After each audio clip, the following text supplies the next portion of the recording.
You're in the operating position today, not the lab, it looks like. Oh, that's a virtual background. Oh, smart man. It's Clean the kind of, place up, take a picture. yeah, that's right. It's, yeah, without that, my background is kind of boring. So, Yeah, I think you and I were on W5KUB when you were up at, I think it was the in-laws place, if I remember right. oh, okay, yeah. Oh, you still running ham clock? No, actually, I wound up gifting that the ham clock unit I had to a friend of mine in the one of the local clubs, and now I'm using open ham clock on the web. Oh, okay. Well, when it decided like we're no longer supporting it, I tried it on a Pi. It Yeah, was working okay, but then I found my old. Now I can't remember what brand it is, but it's a little black box about 6 inches by 6 inches by maybe an inch thick. yeah. Uh, a microcomputer, let's call it. And I've Okay. been running for a long time now. Yeah, I was running, when I had the ham clock here, I was using one of those the Innovato Quadras. That's the name of it. Yeah. And Yeah, then, yeah. That's what I had here, and I used that for a while. But I was also using it as a web browser to look up calls on QRZ and things like that, and it was really sluggish. So I decided to break down and get a computer to stick over there on the shack, and I wound up giving the Innovato and that to another Ham Club member. yeah, mine's been working flawlessly, except for one time when the power went out, I had to reboot it manually. Okay, No problems here. I, yeah, on your webpage, you made me just a little bit homesick. That one picture of the POTA in the snow. okay. I'm a Albany, New York native. Oh, okay, very good. Yeah, I think that was taken up at the local park. The closest park to me is Washington Rock. It's where George Washington's encampment was. And but it's got a nice overlook. You can actually see parts of Manhattan if you look the right direction. And it's a couple of 100 feet, so it's a nice spot for operating. And I can scoot up there and be there in 10 minutes and up and operating. So Well, in a way, I'm jealous, but right now it's like 100 degrees for highs here, and I yeah, wish I was back home. yeah. Well, let's see. It's 80 out there today right now. It's supposed to get up into the 90s today, and 90s and 90% humidity. So yeah. All righty. Well, I'll let you carry on there. Alrighty. Yeah.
Okay.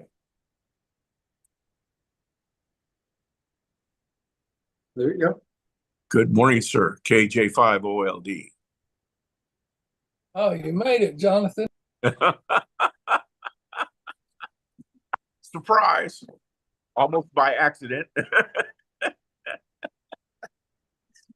Or they didn't like me because I already had Zoom installed, so I had to go back and start over. Yeah, sometimes it's a little ticklish. All right.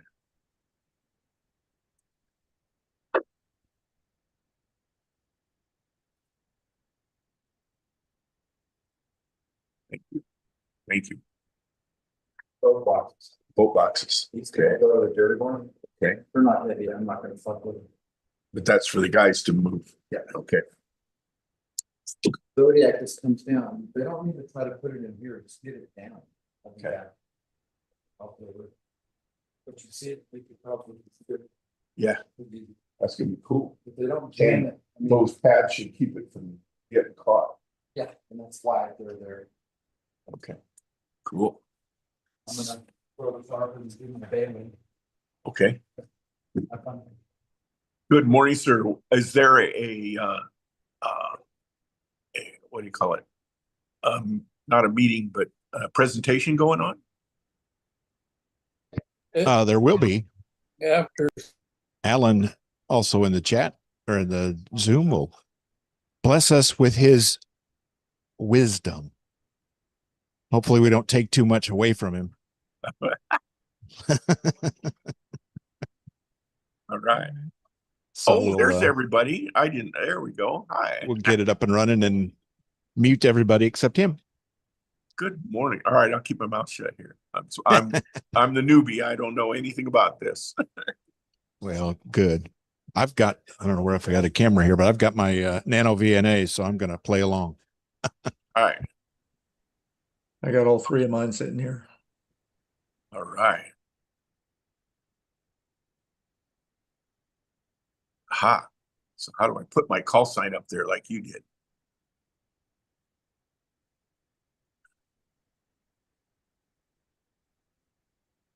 If you right click on your picture down at the bottom, it says rename and you can put your name in, alt edit it, put your call sign, whatever.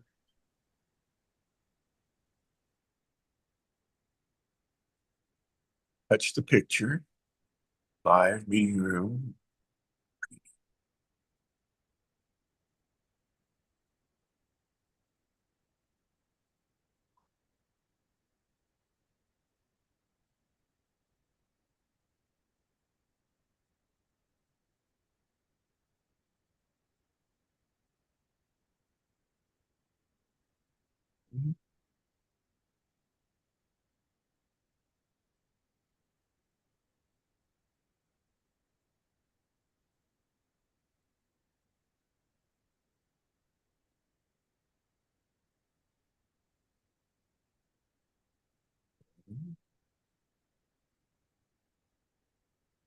Okay, run that past me again. I'm not finding the rename part. Oh, I don't know if you're on a PC, if you mouse over your picture and right click. Good morning, everyone. Is this on? Testing. There we go. Good morning, everyone. We'll go ahead and get started here. Welcome.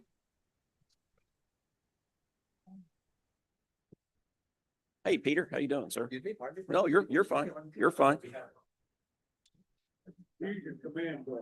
Yeah. I don't know if I have one. Again, good morning, everyone. I'm going to turn it over to Mr. Klein here to introduce our guest speaker this morning. Oh, very good. Thanks and welcome to the Big Scars August meeting. Alan Wolke is our presenter for the for morning. Alan, I don't know if you're going to start with your video or you want to do a share, but you can go ahead and do that on if you want. Alan, how many people have seen him on YouTube? Hands going up. Oh, not as many as I thought. We got some new subscribers for you, Alan. That should be a good deal. Alan's got a great test set up at his house or wherever he's dragging stuff around. He's a whiz on the NanoVNA. And if you go to the SCARS page at w5nor.org/NanoVNA, you'll see a lot of his videos there. He's got 414, I think is what the spreadsheet shows now. So if you start now, I think it'll be 6 months before you're done. But Alan, go ahead and take off, sir. Appreciate you coming by. All righty, thank you very much. Actually, it's 4:15. I uploaded a new one last night.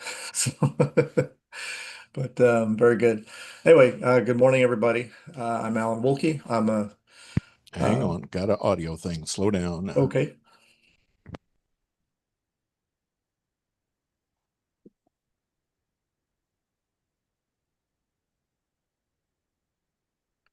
You let me know when you're ready.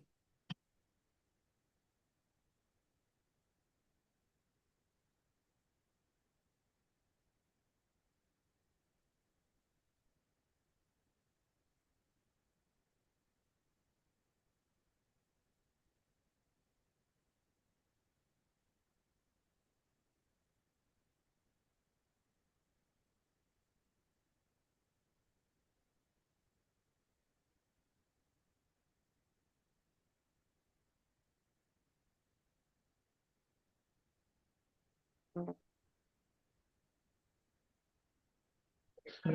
right, Alan, start over, please. We No have audio worries. details. No Go worries. ahead, Alan. We're all good? Okay. So anyway, good morning, everybody. Thanks for coming in. I'm Alan Wolke, W2AEW. I've been a licensed ham since 1980, and currently also the technical coordinator for the Northern New Jersey chapter of ARRL. So, and I've got a little YouTube channel. Thanks for the introduction for that. So, today we're going to talk a bit about VNAs in general, in terms of what they are, and the nano VNA specifically. So I know a lot of people will have those things now, and use it primarily as an antenna analyzer, which is perfectly fine. But sometimes it's helpful to understand what else the instrument can do. So that's what we're going to talk about today. So with that, let me let's see. So why do we want to talk about this? The main reason is that these ridiculously inexpensive nano VNAs make VNAs accessible to hams like us. When I first started doing these presentations, the entry-level VNAs were about $60, and I think you'll probably still find some that are in that price range, but we should be good here. Most of the decent ones you're going to get now are $100 or more. I'm getting a little audio feedback. You're hearing that on your end, like a ringing? Yeah, stand by. Somebody jumped in with a microphone on. Got it. Go ahead. Oh, all right, very good. Okay, just want to make sure it wasn't me. Okay. So this is why we're going to have this talk today. So the first thing we'll do is talk about what a vector network analyzer is. Next, we'll talk about what it's good for, why we're using these things, and then third, we'll take a look at the nano VNA specifically. So first, what is a VNA?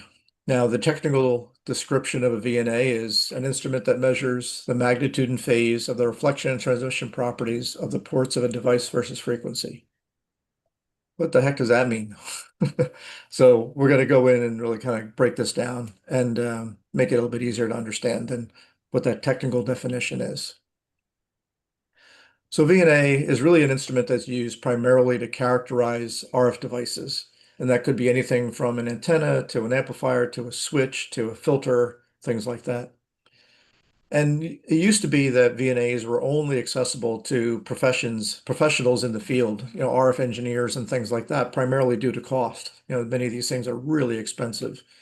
Can cost thousands or tens or even hundreds of thousands of dollars for the professional units. I mean, that Keysight unit down there in the lower right, is nearly $250,000. Although that price I probably pulled 5 years ago, so it's probably over $250,000 now.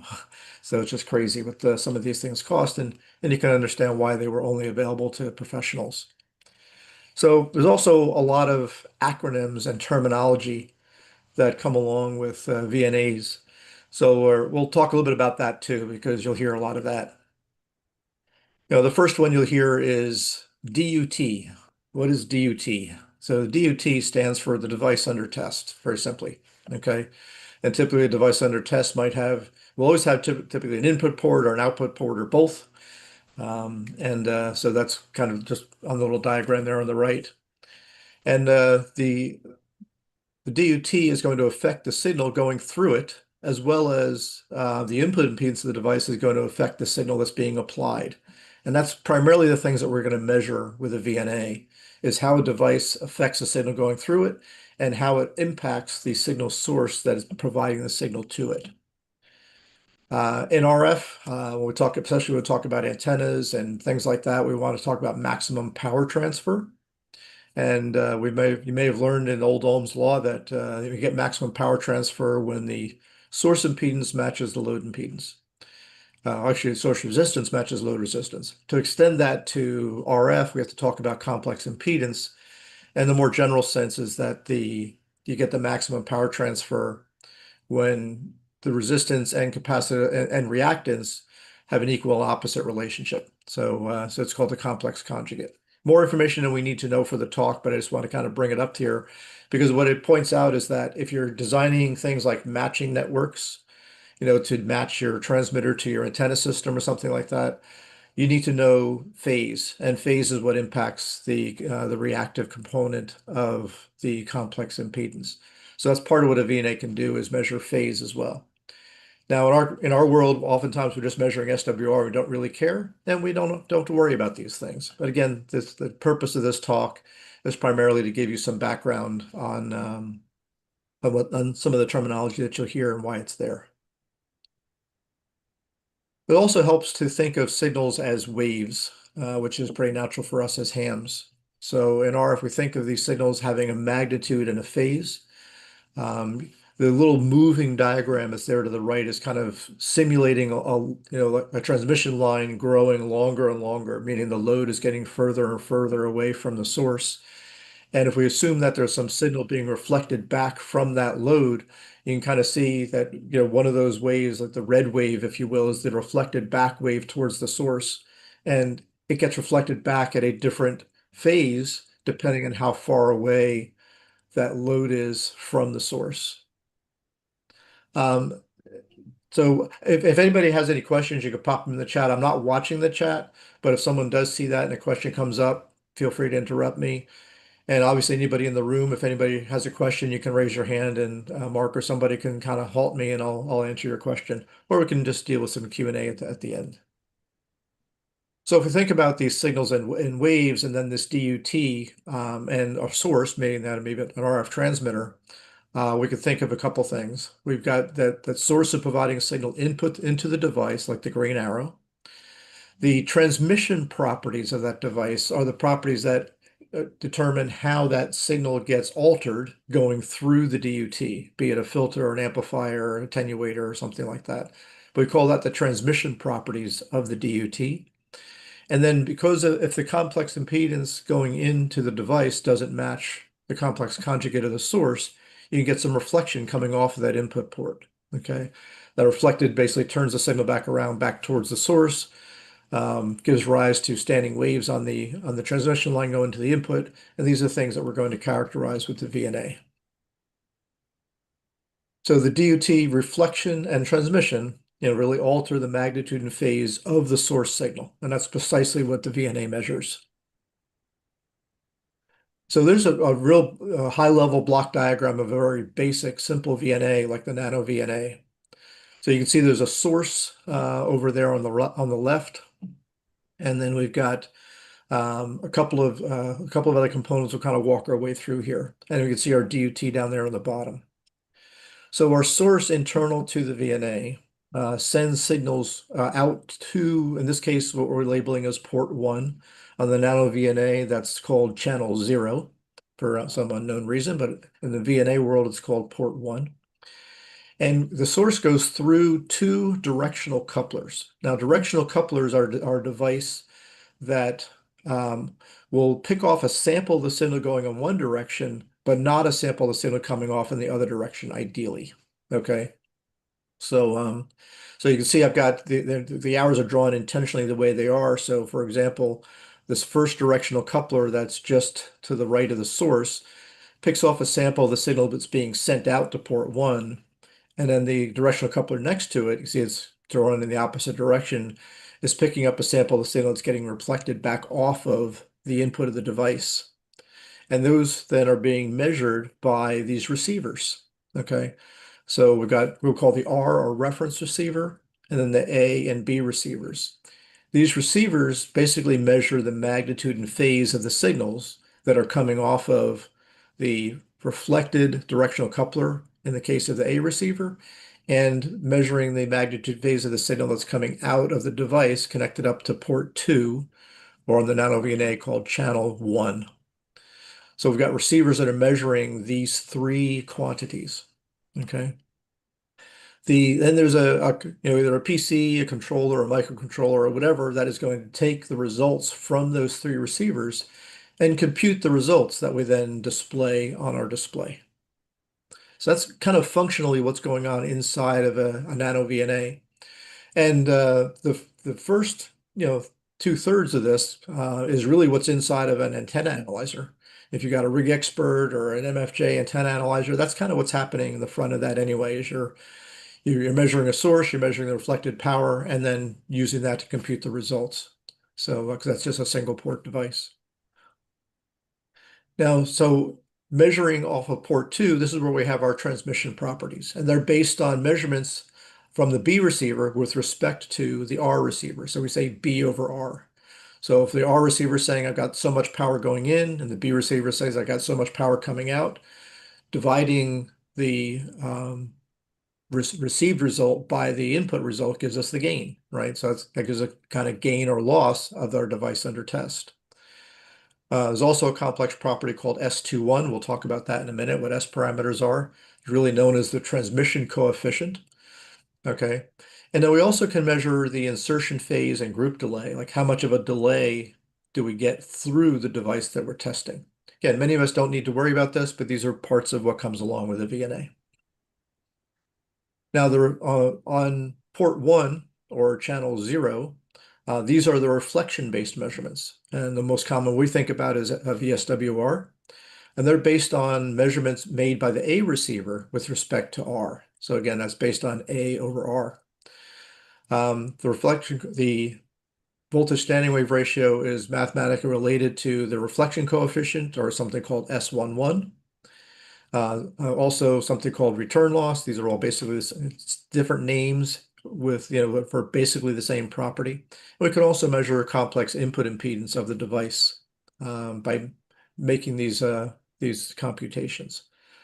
So that's really what a basic VNA does. Most professional VNAs, higher end than our NanoVNAs, will have a source and couplers on both ports, so it can make measurements in the reverse direction as well as the forward direction. Our NanoVNAs are really what's called a two-port, one-path device, meaning they only can source a signal out of one of the ports, as opposed to both of them like a professional unit can do. But that's probably one of the bigger differences between that and some of the performance characteristics, obviously. One of the bigger differences between our NanoVNAs and some professional units. So what's it good for? So for single port measurements, we can make reflection measurements like the SWR of an antenna or antenna system. That's what most of us are using these things for. Okay. You can also measure complex impedance. If you're designing your own matching networks and things like that, you will need to know that. You can also use a VNA to measure components, resistors, inductors, and capacitors. So there's actually ways of doing that as well. You can also measure feed line length, as well as a distance to fault. I colored these in blue because they require a little bit more of a different math process that's involved, but most of the VNAs have got this built in as a feature. So that's one of the things you can do with these single port measurements. Now, the two-port measurements are the transmission-based measurements, measuring how the signal is affected going through your device.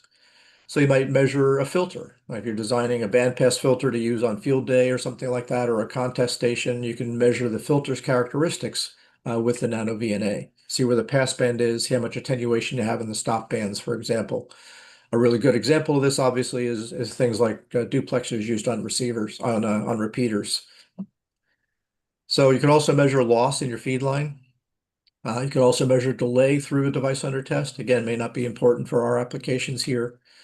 Also, if you're designing like a low noise amplifier for a satellite receiver, for example, you can measure the gain and frequency response of the amplifiers, for example, with a two-port measurement. So it really is everything that we typically deal with as hams. If you're building them or designing anything like antennas, duplexers, diplexers, filters, passive components, as well as amplifiers, splitters, chokes, baluns, phasing networks, all these things can be characterized with a VNA. So the next big question is, what are S parameters? So it's a fancy term that sounds really esoteric, but it really fundamentally is a pretty simple thing. S stands for scattering parameters. Again, I know that doesn't help you to understand what it is. It's really just a ratio of a measured response to a stimulus. And I made the colors here kind of intentional. So when I say an S parameter is a measured response, and the X value here is the port and where that response is being measured in response to a stimulus, which is coming from this port. Okay. So if I say something like, I measure the response at that port from the stimulus applied from this port. If I say S11, then that is really just a measure, is that ratio that we talked about earlier, is a measurement of what's going on the A receiver with respect to the R receiver. Okay. And if I have, so that's a reflection of coming off our DUT. S21 is the measure of the response measured on port 2 with respect to the signal being applied by port 1. Okay, so again, so that's the response through a DUT or the transmission properties. That's really all S parameters are. Now, of course, S parameters can measure both the magnitude of the reflection or the transmission, as well as the phase of the reflection or the response. Okay, so that's it can become a complex quantity. Oftentimes we're going to represent it as just the magnitude because that's oftentimes all we care about. And when we talk about the magnitude of it, we can refer to, for example, the reflection coefficient or S11 as reflection coefficient or return loss, or mathematically we can turn that into VSWR.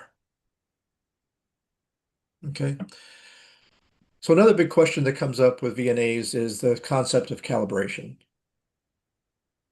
And you might say, well, I just bought this thing. Why do I have to calibrate it? Well, there's a couple of reasons. So one is that a VNA can measure over a very large dynamic range, meaning that I can have a device that's almost perfectly matched to my source, for example, where I might measure an SWR of 1.01 to 1, which is really good. Okay. That 1.01 to 1 SWR, which is fantastic, might correspond to, an S11, or a return loss of, 20 dB or something like that. But a VNA can measure to 30 or 40 or 50 dB down sometimes, which is a huge dynamic range, measuring these really tiny signals. So in order to be able to measure these really large dynamic range signals, very, very tiny signals with respect to the signals being applied, we need to correct for any imperfections in our setup as well as in the device itself. And that's what the user calibration does. Also, when we make phase measurements, it sounds kind of scary, but phase is really nothing more than a way to think about it is delay, right? If it, because it's really a sine wave goes through 360 degrees each cycle. If you slide that sine wave forward or backwards in time, you're basically altering the phase at any instant in time. Okay, so if I've got a piece of coax that's connecting from my device to a filter, for example, there's going to be some phase shift through that cable connecting up to my filter. And if I want to remove that effect of that connection coax, I need to calibrate at the filter's connection point, not at the VNA point. So that's another reason we do user calibration is to establish a phase reference at our device port. Okay. And that's establishing something called a measurement plane. Now, for most of us, when we're measuring SWR, we don't care about phase. So a lot of this is just more educational rather than useful knowledge for how you're going to use it. And a factory calibration can't account for these things, especially for things like, that you're connecting up. That if you want to calibrate out the effects of your cable, both for attenuation and phase, the factory has no idea what you're hooking up. So that's part of the reason why we need to do this user calibration. Okay. And when do we do it? I say whenever there's a configuration change. New cables, new adapters, new fixtures, or you adjust to a new frequency range. Then it's time to repeat the calibration. Now, most of the VNAs these days will interpolate the calibration between the points that you last did your calibration. So let's say I did a calibration from 2 to 30 megahertz, and then I make a measurement, I make a narrower measurement on the 14 megahertz band or on the 20 meter band. Now, ideally, you'd recalibrate when you set up to just measure over that 14 megahertz frequency range.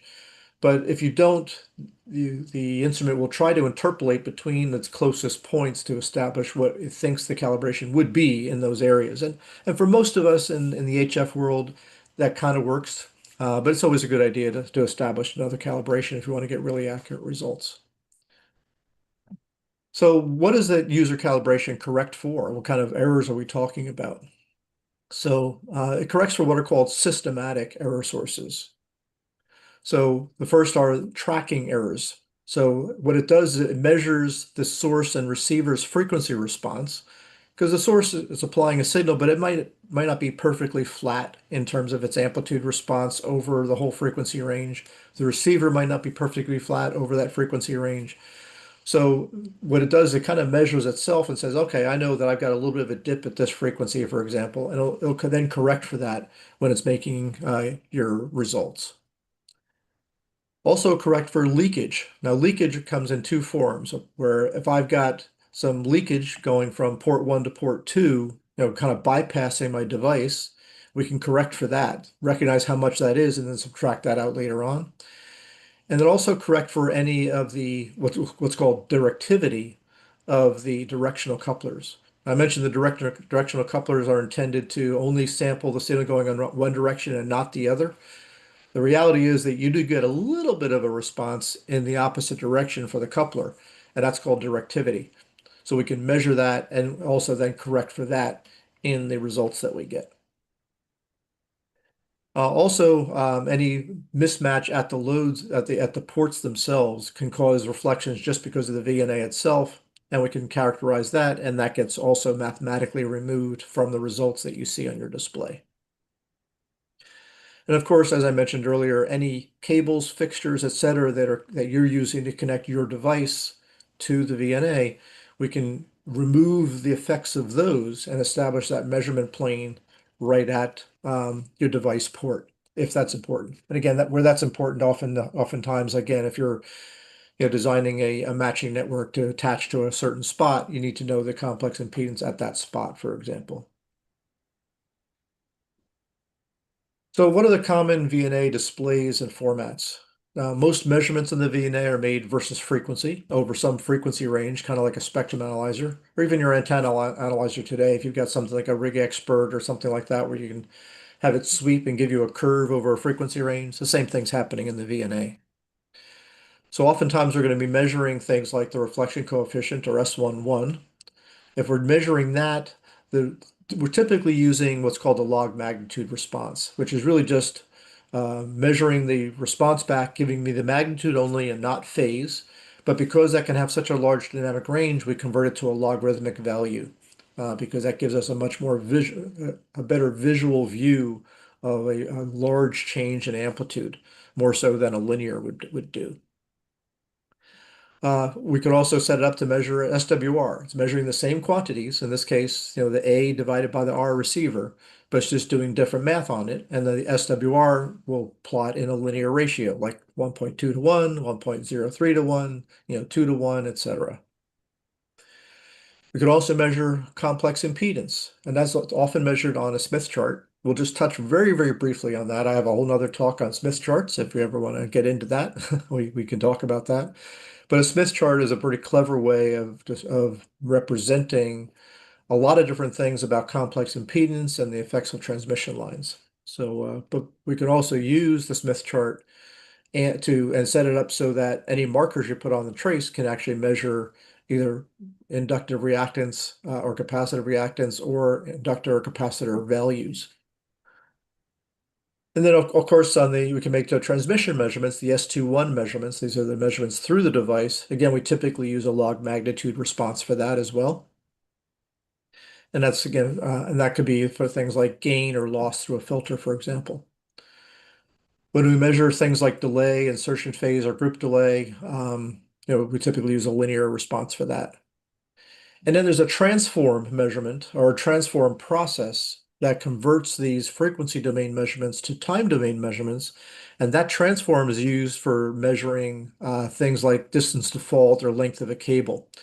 And when doing the transform measurements, it typically will use the reflection coefficient or S11, but it's usually helpful to change the display format from log magnitude to linear because you get a nice sharp peak at those impedance discontinuities or the breaks in the cable. So with that, maybe I'll take a quick little pause because that's kind of the background of what a VNA is before we jump into the NanoVNA. I just want to maybe pause to see if there's any questions. Any questions local? Everybody say no. Oh, got one. Go ahead, Peter. So on your fault detection, don't you also need to know the delay of the line, group delay of the line? That's a great question. So yeah, so if you're looking at a fault detect and or distance to fault, you do need to know the delay of the line. But the way you to the way you do that is you tell it what the velocity factor is of the coax. So depending on what coax you have, if it's RG58 or RG8X or whatever, you can kind of look up online what the velocity factor is. And as long as you know the velocity factor, you can put that into the VNA, and then it'll return the results in meters or feet or however it's set up based on that velocity factor. Anything else here? Nothing looking at. Thanks. Keep going. Very good. Okay, so let's talk about the NanoVNA. Now, the NanoVNA kind of started life as kind of this open source product or project, if you will, probably almost a decade ago now. And as a result, you wind up having several different developers and several different variants. And how do I know if my unit is an official unit? And the reality is that there's almost no official units for these things. There are designs and manufacturers that build things that are good quality with good shielding, and others that are just kind of crap. So we'll try to sort through some of that. The original, it was called the NanoVNA H. H is the initial of Hugin, which was one of the original developers. It had this tiny little 2.8-inch display, and it was like $60 or $70. The original ones didn't even have a case. It was just like sandwich boards together with a plate on the top and bottom. And later on, people had some injection molded cases for them. Okay. But for what it did, for less than $100 to kind of give you the same measurements in a sense that a professional unit would do is pretty amazing. So later on, shortly after that, we started seeing some units come out with a 4-inch display. Probably one of the most popular ones that's even still for sale today, and I've got one right here. I'm not sure if my video is on camera anywhere, but the NanoVNA H4. I still use this one quite a bit. It works really well. So that's another variant.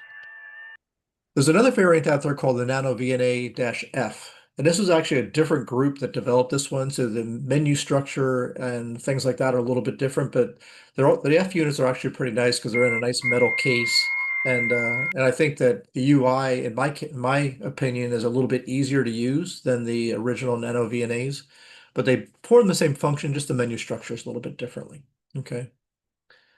Um, Kind of the V2 or version 2 of the NanoVNAs. There's a couple of different versions. They typically go to 3 or 4 gigahertz, depending on what unit you're talking about. There's a unit out there called the SAA-2N, which has got the N connectors on it. That's kind of shown on the bottom right. That's still available today. And then there's a couple of other variants there as well. Um, the NanoVNA V2 Plus 4 is a 4-inch display version of the V2. I've got one of those as well, kind of right here. This one goes to 4.4 gigahertz and has some better performance, better dynamic range than the original V1 devices. And then as of, about middle of this year, I just did a quick little survey here, and I'm sure I've missed a couple. I still like the H4. I still use mine quite a bit. It's still easy to get. It's a little over $100 these days. But there's some other nice ones out there too. The VNA, if you need more dynamic range, and particularly if you're going to be doing things like repeater duplexers and things like that, you want the most dynamic range you can get. So the V2 Plus 4 is a nice unit for that. So it looks like we got somebody waiting to get into the room here. I'll admit them in. Okay. And then there's other variants out there as well. We see this one called the Light VNA 64 goes to 6 gigahertz. That's about $200. That's a bigger unit. It's a little bit bigger. It's a 4-inch unit. The SV4401A, you may have seen some videos from me on this recently, is more like a 7-inch display. I've got one sitting here. Goes to 4 gigahertz. This is based on the NanoVNA-F. So it's got that different user interface. So if you look at my video review on that one, you'll kind of see what that's about. And that's a little under $400 if you buy directly from somebody like Chelegans, and that's a nice unit. If you want better performance, better dynamic range, things like the Libra VNA, about $600. The VNA 6000 is now the version 3 of the NanoVNA family. and it gets closer to $800. But you're talking about performance on something like that that is approaching, kind of professional units, 100 dB of dynamic range or more on those units, which are really, really nice. So, but anyway, that's kind of where the big picture now. There's a couple of other variants out there, but these are probably the more popular ones that are available. So we're going to talk really more about the least expensive NanoVNA devices and how they're built and how you use them. So a couple more details. So all of these are, as I mentioned earlier, two-port, one-path device, meaning they've got two ports, can measure both reflection and transmission, but the one path meaning they can only measure transmission in one direction because there's only one source within the device. The H4 unit that I mentioned goes to 1.5 gigahertz, which is a pretty nice range for us as hams. They do offer standalone operation. They've got a battery, they got a display, touchscreen. You don't need to connect up to anything else. But there is a PC application available, just like there is for a lot of the antenna analyzers. If you have a laptop or something like that, you can hook up to that. And then you can, not overlay the displays like it does and maybe do some additional, measurements and additional, calibrations and things like that. But I like the fact that they're portable, right? I don't want to have to hook up to a PC. So I generally don't use the NanoVNA Saver or any of the software, but it is available. A lot more details on the NanoVNA website, nanovna.com. And then there's a user group as well. On the nanovna.com website, there's this little menu that kind of gets you to a menu or a manual, how to get started, where to buy it, all that kind of thing is all available there. There are separate user groups and websites for the V2s and the V3s. So this nanorfe.com, this is where you would find kind of the V2 and above units, and more information about those. So I'd note those websites down if you want to go learn more about those devices and get manuals and learn about firmware updates and that type of thing. Zinco is another one of the more reputable manufacturers, so their website has got some information on these as well. So under the hood of the kind of the original H and the H4, just a higher level block diagram, but I want to kind of point out kind of the major pieces of this so you can kind of see where things are. Channel 0, channel 1, those are the transmit and receive ports. Okay. Again, in the VNA world, we would call that port 1 and port 2, but for some reason the VNA called it channel 0 and channel 1. The RF source that's inside the NanoVNA is an SI 5351. For anybody who's ever done any kind of, home brewing with Arduinos and things like that, oftentimes this SI 5351 programmable synthesizer is the device you'd use as your local oscillator, your VFO, in those devices. That's the same thing that's used here because it's low cost, it's available. Okay. So instead of using the directional couplers that I've shown in the device, the NanoVNA uses a bridge, like an SWR bridge. You can make the same measurements off the bridge, it's just not as sensitive. So you're giving up, some sensitivity and dynamic range by doing this, but it's cheap. And that was the whole point of this. So the bridge is used, basically applying a signal to the bridge. And then if the bridge is in balance, anything imbalance in the bridge is then measured by the rest of the device. So there are mixers that are then used to take the RF signals that are coming from the source and to convert them down actually to audio signals, audio level signals. And these are the same mixers that have been around forever. The SA612 and things like that have been used forever in homebrew devices and things like that. It's just a very common Gilbert cell type mixer. So the SI5351 not only provides the stimulus source, but also provides the local oscillators to these mixers so that the signals coming into the mixers are converted down to essentially audio signals, like sub 10 kilohertz signals. And the reason for that is because there's this very inexpensive stereo audio codec, which stands for encoder decoder. That's what a codec is. But this stereo codec is something that was designed for like CD players and DVD players. So they're built by the millions and they're available, they're cheap. Again, that's the reason why it's in a NanoVNA. So just leveraging the the analog to digital converter in these codecs, okay, to do the processing of the signals coming off these mixers. So a pretty clever reuse of a technology in a completely different application than it was designed for. Okay, so that does all of the analog to digital conversion of the audio signals coming into it. All those signals are then passed to the microcontroller, which does all the computations of it and interfaces to the display and gives you all your results. Okay, so back up there. So the only other pieces here are things like a USB interface, the push buttons and user interfaces, the LCD display, power supplies, and charge controller for the internal battery and that type of thing. But that's really what's inside the NanoVNAs. It really is designed just to leverage these low-cost, high-volume parts that are out there for other purposes and putting them into this box, which is why the NanoVNAs are so inexpensive. Okay, so let's talk a little bit about the user interface. So there's a jog wheel up on top that you can rock back and forth to move things like cursors back and forth. It also can use it to push as like a push button switch. So it's kind of a three-function thing. It is a touch screen that allows you to tap to select things. You can also tap and slide to move things like markers and stuff back and forth. And there's some fairly simple menus. Now we'll mention that the V2 versions, instead of having the jog wheel, have 3 push buttons. So a left, a right, and a select. Okay, instead of having the jog wheel back and forth. But otherwise, the functionality is the same. The menu structure is relatively simple. There's a home menu that's kind of shown here, and then when you touch each of those, it brings you to the next menu in the stack. So the display menu will bring you to things like the traces, the channels, the formats, the scales, markers, self-explanatory. Stimulus is where you set up the frequency range you want to measure, cal for the calibration process.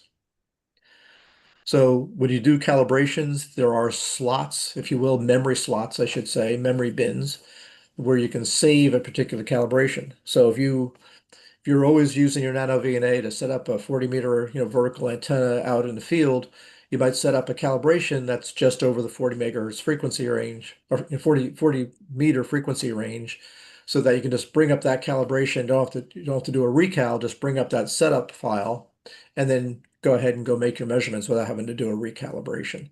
So you've got a number of those different memory slots available, so you can set up and do a calibration once, maybe at your comfort of your home, have that all done so that when you go to set up your antenna, just pull up the calibration file that applies to the frequency range that you're trying to tune your antenna to, and you're good to go.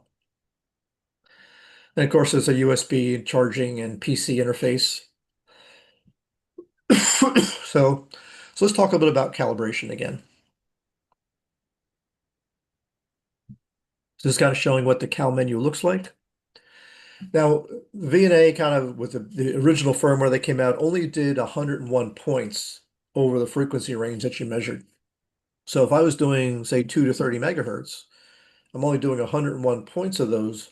I'm only going to have 1 or 2 points at most that land inside any given amateur radio band, right? And if I narrow up my frequency range to do a measurement, I might not even include one of those points, right? Because it's such a coarse, thing.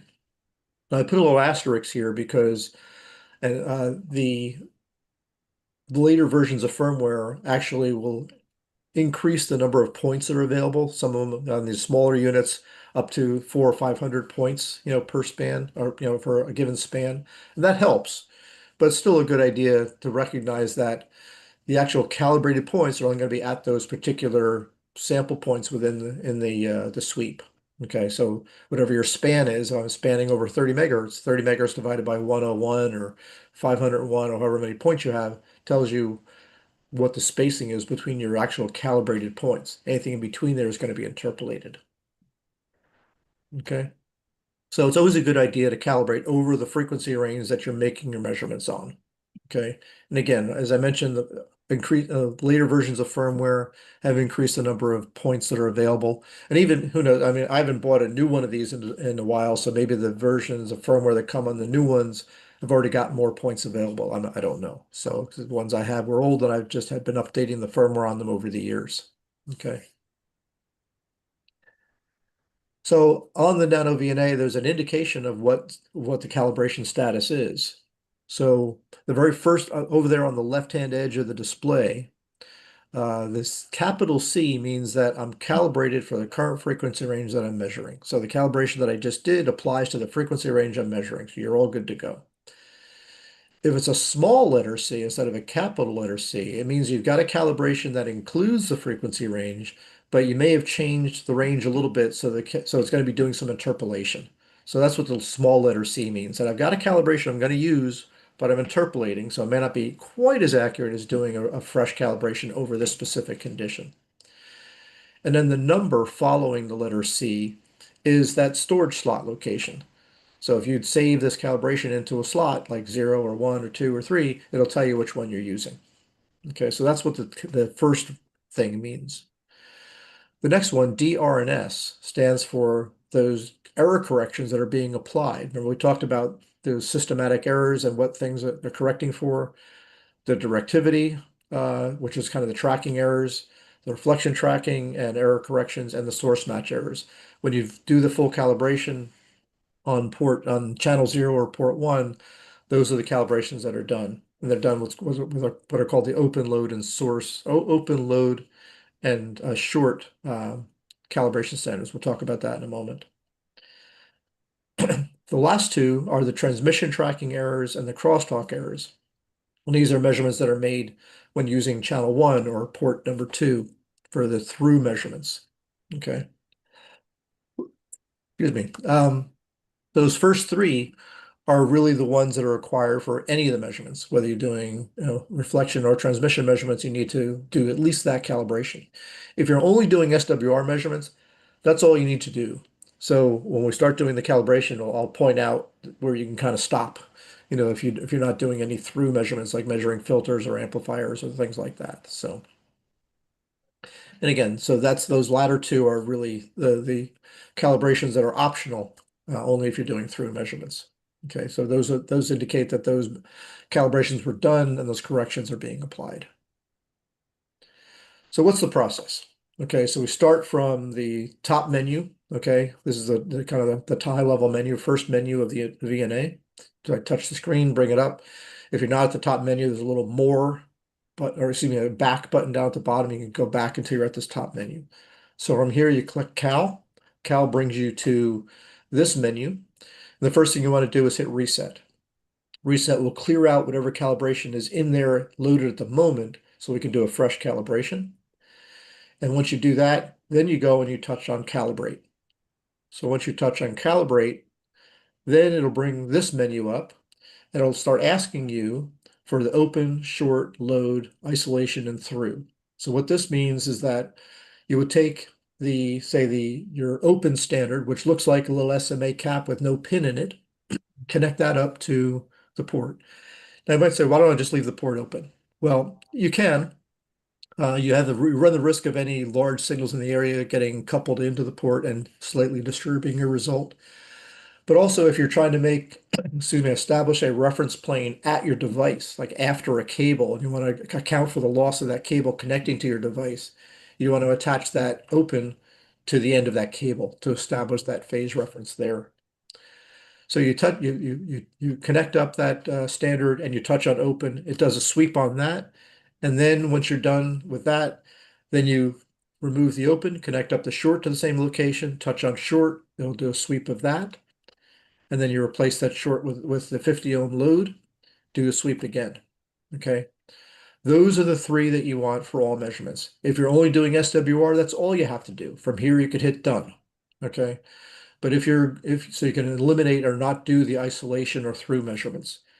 If you're measuring a filter or an amplifier where you're going to be using both ports, then you want to do the other two where, for isolation, I typically put the 50 ohm terminator on channel 0 or channel 1 so that it doesn't pick up any noise. And so nothing's connected other than that to channel 1. And then you touch on isolation and then you pull that off and you connect up your cables to both ports, basically kind of connect them together, and then do your through measurement. So once those are done, then you've done the full calibration, then you hit done. And once you hit done, it'll bring up a menu that allows you will kind of point to, okay, here's my measurement or my memory slots. Which one do I want to put this result in? If there's a particular frequency range you use all the time, save that one to slot 0, because slot 0 is recalled on power up. So that if you're always going to measure, I'm always using this to measure my 40 meter antenna, because that's the one that always has to be tuned, save that into slot 0. So now every time you power it up, it's ready to go, fully calibrated for the 40 meter band. And of course, you want to connect all of these standards to where a device will connect. And again, that's really most important if you want to eliminate the effects of the interconnect cable. When we're measuring SWR, oftentimes I'm going to be measuring at the end of the coax that's connecting up to my transmitter, and that's a perfectly fine place to do it. So. Sometimes, and I'll get a little bit more of an advanced topic, we'll just go through this quickly. Sometimes when you're making measurements, you can't get to where your device port is because it might be a printed circuit board trace or something like that. I can't actually apply my standards at my device port because my port is over here at the end of my circuit board and not at the antenna that's down the circuit board somewhere. So the way to move that calibration plane to the device port is something called port extension. So this allows you to kind of say, I'm going to make my measurements at the end at where I can connect up, but then basically tell the VNA how much of a delay I have from where I connected to where my device actually is. Okay. And the trick oftentimes with this is to connect up to your device once you've done the calibrations, and then maybe short out your device right at the port, like solder, touch a screwdriver down to the circuit board or something to short it out, and then use the phase plot and adjust the electrical delay or port extension. It's called the electrical delay. Adjust that until the phase is removed. You can also do that on the Smith chart. But again, a little bit more of an advanced topic, but I want to kind of like show it to you because that's what it is. You might say, what is that? Now you at least know what it is. You may never have a need for it. Okay. It really is only important if you have to have an accurate phase measurement at a port that you can't physically get to with your connectors. Okay, so let's kind of get back to practical in terms of what we're going to use these for. So let's talk about the NanoVNA traces and channels. So if we look at the menu structure here, we go from the top menu display, and then that brings us to the next menu that has trace and format and things like that. So if I select trace, that brings up this trace menu. And there are typically 4 traces available, trace 0 through 3. Each of those traces can be assigned to any channel, either channel 0, channel 1, or it can be turned on or off. Okay. When a trace is shown in inverse text, at least that's how it was on the older firmware, that indicated that it was on or selected. And then the text on the display will have a check mark next to it, depending on the version of the VNAs you're using. But you get a feel for how you can turn them all off and then see what they look like when you turn them on, for example. Now the channels refer to the ports on the device. So channel 0, in the VNA world, we call that port 1. That's the one we use to measure S11, reflection coefficient, return loss, SWR, input impedance. So that's the one we're using all the time, is that one. Okay. Channel 1 are the measurements that were used to measure primarily the transmission properties, insertion of the filters, amplifiers, etc. Okay. So you basically turn on a trace, you tell it what trace. Now, once I selected that trace, I go to channel, tell it what channel to be on. Okay. And then once I've got the channel assigned, I want to say what format do I want it to have. Okay, so I go to display, trace, and then you select format. And you can see all the different formats that I've got available here. So for channel 0, again, we're typically using the log magnitude if we're measuring S11. If we're measuring complex impedance, we're using the Smith chart. If we're measuring SWR, you select SWR and let it give you a linear response. So oftentimes you're putting that on SWR and that's all you need. And then the channel 1, again, we've got the choice of log magnitude and phase and delay. Again, if you're measuring filters and things like that, these things might start to become important. And of course, there's other display formats here that are not as used as often, but they're available there as well.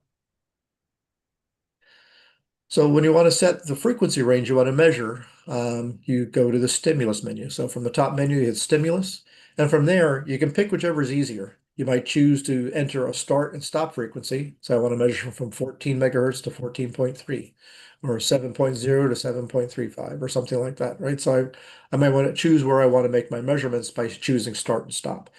Oftentimes, that's what I will use because that it makes it more intuitive to me where I want to make my measurements. But if you're doing something like a filter design, you know, hey, the filter's got a center frequency of 14.2 megahertz. I might tell it I want to measure 14.2 megahertz as my center frequency, and then set a span on either side of that.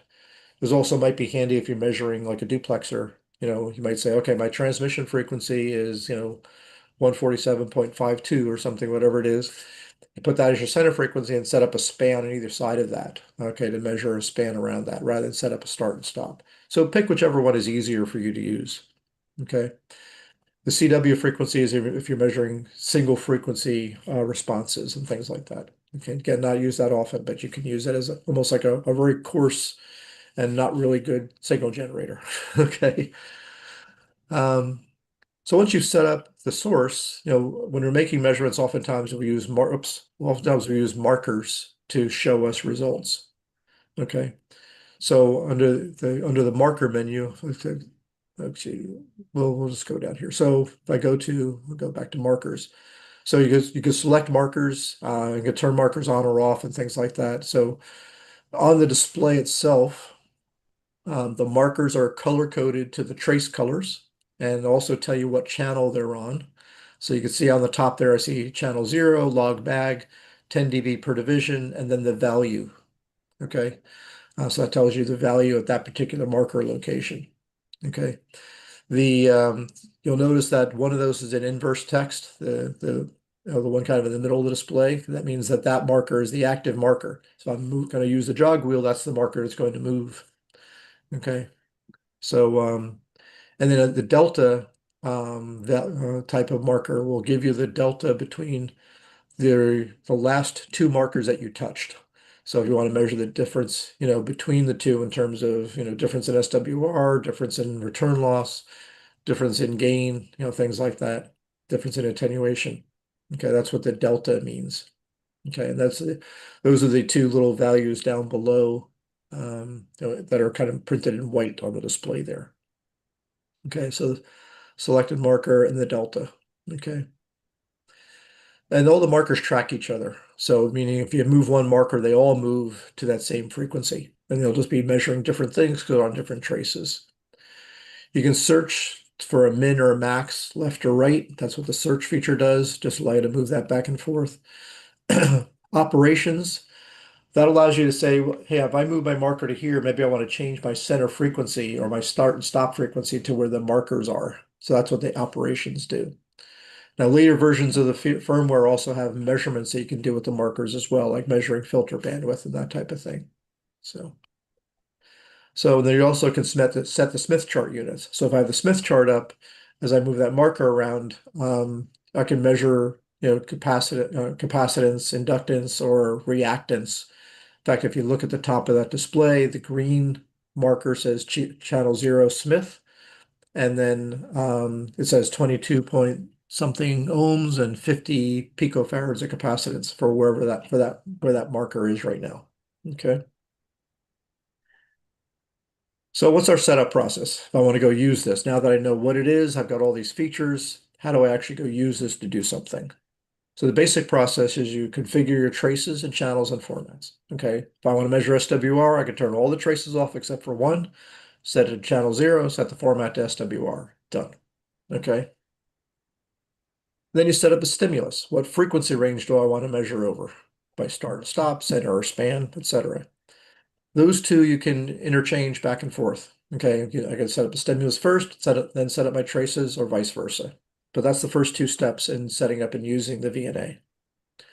The next step is to run the calibration and save it if you haven't done that already. Okay, if you've done that already, then all three of these steps are just replaced with recalling that particular saved file rather than running through this process again. So it's really handy to use some of those save slots. Then you can always overwrite them when you want to change them. It's really handy to use those. It saves you a lot of time. Then we go and connect up to our device under test. Okay, whether it's an antenna or whatever it might be, and we use the markers and things like that to go make our measurements. And then if we need to, maybe we'll adjust the traces, the formats, or sometimes the scale. So for example, if I bring up an SWR, an SWR trace might be set to a scale of 1, which means that the bottom is 1:1, the next gradical line is 2:1, the next gradical line is 3:1, 4:1. Maybe you don't need to see that far. You can go and adjust the scale and maybe make it 0.2 per division. So you get a more familiar looking SWR curve. Okay. So depending on what your results are and what you want to see, you might choose to adjust the traces and formats and scales, after you make your measurements and do your sweeps. So if I want to measure an antenna, okay, so there's a typical result. This is what I would have. My antenna is connected there to channel 0. Okay. I've got 3 traces turned on here, but just to kind of point out, you can do multiple traces at the same time.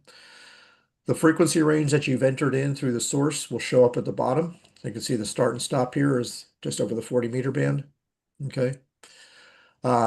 Then kind of tell from the color of that trace, that's my VSWR trace. You can see that one, the marker value at the top is also in that color, that same color blue. And you can see that the scale is 1 per. So it means, again, that it's the situation that I mentioned where the bottom is 1:1. The next line up from the bottom is 2:1. The next line up is 3:1. So you can see where the marker is all the way over on the right-hand side. That's at a frequency of 7 megahertz. And right there, the SWR reading on that marker, you see it says 4.73. So my SWR at that point on this antenna was 4.73 to 1. And you can see if I move that marker down to where the minimum point is, it gets down pretty darn close to 1:1, up near, that's probably close to 7.27 or something like that. Okay, I could move the marker there and see it. Okay. The curved little curly cues, that is the Smith chart plot. Okay, and that's just plotting out complex impedance. Again, we won't talk too much about the Smith charts here. There's a whole nother topic. But if you just eliminated that trace, then the circular curly cues that are on the gradical will go away, as well as the trace. It makes it a little bit of a cleaner display if you don't need to measure that. The reflection coefficient is just another measure of the reflection properties. And one thing you might notice about that is it gives you a really sharp response where that resonance is, more so than you get on the SWR plot, which is kind of shallow. So sometimes using that, especially when you're doing things like tuning a duplexer, that could be a much better indicator of where, something is going on, right? Because you got a nice sharp little point there. Okay. So let's say I want to measure a filter. A filter is a situation when I'm going to connect it up to both ports, right? So I've got I did kind of shown there, on the left-hand side. And so again, the frequency range down at the bottom, this happened to be, I was measuring a low-pass filter that I was using on the output of a Michigan Mighty Mite CW transmitter that I built. Okay. So and 75 meter transmitter. So I wanted to, filter away the harmonics and things like that were coming from that transmitter. So that's what this was for. So you can see the frequency range. I'm starting at 1 meg, going to 15 megahertz. So the blue trace is my insertion loss through the filter, or it's also called S11. Okay, so I've got the log mag of S11, and I can see where my marker is sitting at about 10 megahertz or so, and I'm 47 dB down, at 10 megahertz there. So we can see that where the little caret is on the left side of the axis, he's a little caret kind of 1 division down. That's kind of my reference point. So that represents essentially 0 dB, meaning that at those low frequencies at 1, 2, 3 megahertz, I have very, very little loss through this filter. And then the more that curve goes down, that's more and more attenuation that my filter is providing me. Okay. So that's what the insertion loss plot is showing me in channel 1. I've also got the SWR plot up there as well. We can see that over the passband of this filter, my SWR is, well under 2 to 1. Okay, it's about 1.7, 1.6 to 1 or so at the worst case there. So meaning that the filter is going to look good, to the transmitter. And then the reflection coefficient, again, just another mathematical derivative of the same reflection property there. And what you can see from the reflection coefficient is that once I get into my blocking portion of the filter, my reflection coefficient has gone to zero, okay, 0 dB, which means that all the energy that gets applied to the filter, or nearly all of it that gets applied to the filter, gets reflected back to the source. So that's how it's acting as a filter. Okay, it's presenting very little loss to signals within the passband, but as soon as you go beyond the passband, it's reflecting those signals back and preventing them from going through. So that's how the filter is doing its job. So the input impedance, again, I've got the Smith chart up here. I really didn't have to, but it's, you know, I just left all the traces on. So that's like kind of curly Q trace again. Notice how I want to measure the length of coax. This is where I would use that transform function. Okay. And when I do the transform function, I will typically change the format from log magnitude to linear because it'll give me this nice sharp peak at the discontinuity or the end of the cable. And there's a spot in the menu to put in the velocity factor of the coax so that you can then take a look at where this peak occurs. And it will actually show you, in this case, this peak occurred 9.13 meters away from the start, okay, or 76 nanoseconds away. If you connect up the other end of the coax, if you had access to it, to the unit itself, and turn off the transform measurement, you could measure the loss of the coax as an S21 measurement. That's kind of just, I just penciled that in there as that red trace. All right, so that's a couple of typical use cases that we'll typically use the VNAs for, or the NanoVNAs for. So now it's time to kind of cue the Clint Eastwood music here and say, okay, what's the good, the bad, and the ugly with the VNAs, and why are they so cheap? So there's some limitations and downsides, of course, to professional units. Number one is that only that 101 trace points, right? The external software helps with this, and also later versions of, firmware have increased those number of trace points. So it's not as much of an issue as it was, say 6, 7 years ago.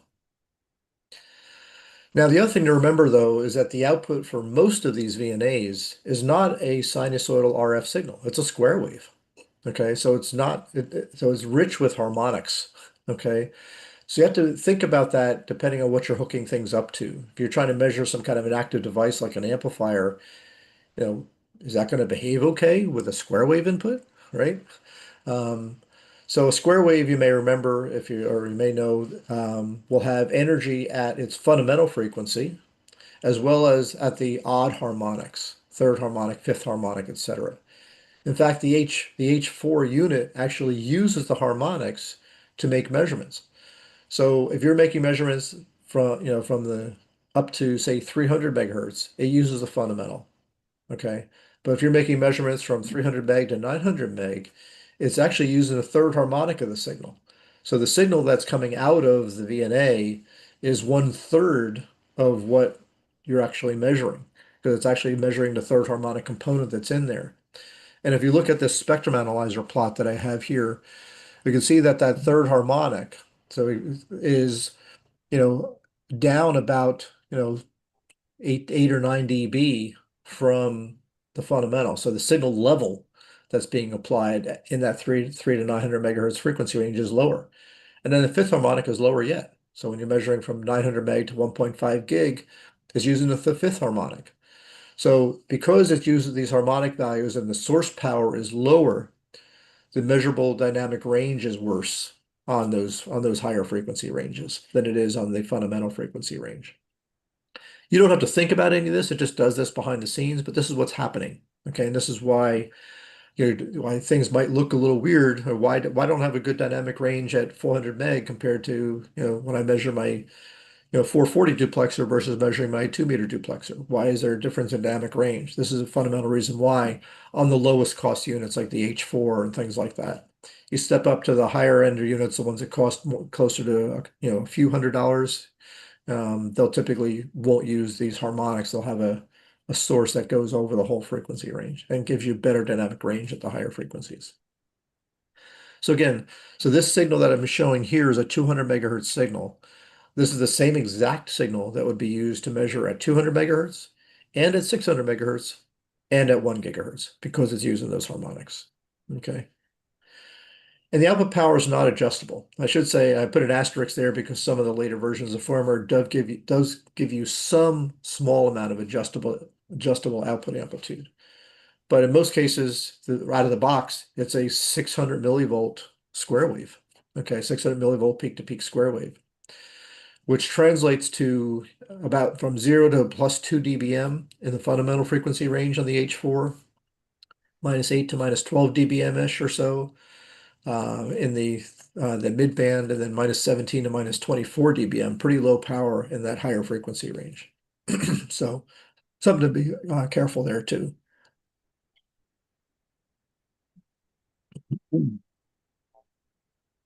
So the question is this correct for your device? For an antenna, no problem. For an adjustable, like a passive filter, no problem. But if I'm trying to measure like an amplifier, like an LNA, is this going to be too much input power for the LNA? Okay, am I going to overload it, or is it not enough, to measure a power amplifier? So those are the things you got to think about when using this to measure those types of devices.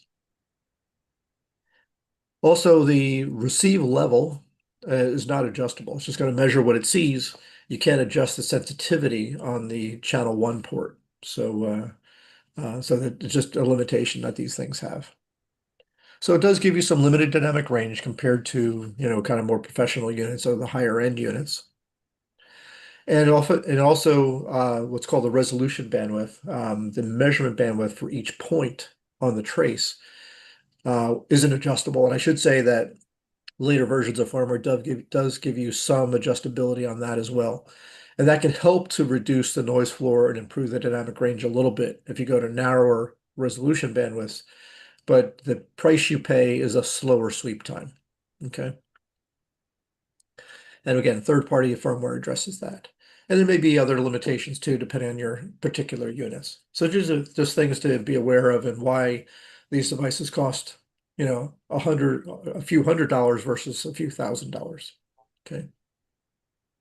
So in summary, kind of, when it first came out, I kind of called it the RF tool or toy of the year. Of course, it's been many years since they came out. Okay. Just amazing capability for a little less than $100. Okay, starting that.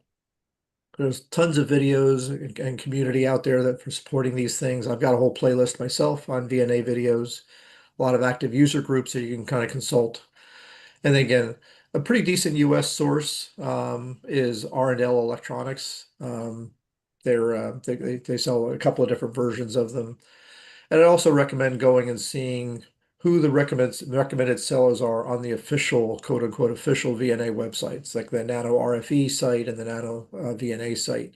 They kind of list who the reputable sellers are. And you can kind of go there and buy them there and kind of avoid getting some cheap clones that may not perform so well. So with that, I want to thank you. Shameless plug for my YouTube channel here. And I guess we can open it up if there's any questions. Thank you. Appreciate it. And yes, We got one back more here. than a Hang on just shameless, a minute. more than a shameless plug. It's a great channel. Any local questions? Question last comment. You were talking about when only measured 101, 401 in calibration. That's all good measurements. So if you've got a frequency in between those points, it won't see it. Is that correct? I couldn't quite hear the question, so if you could repeat it into the mic. I'll repeat it for you. You stated you had 101 points in calibration. Does that also count? There's only 101 points for measurement when you're actually measuring that device. Yes, yeah, the calibration points and the trace points are the same thing. Okay. So if I've got a VNA where I can set up 401 trace points, then the calibration ports are going to be at each of those same 401 points that are on the trace. So they're literally the same thing. And that's why if I change the frequency range I'm measuring, okay, then the points that I did the calibration on aren't the same points that I'm displaying in my measurement anymore. And that's where it has to do the interpolation. Does that answer the question? Sort of.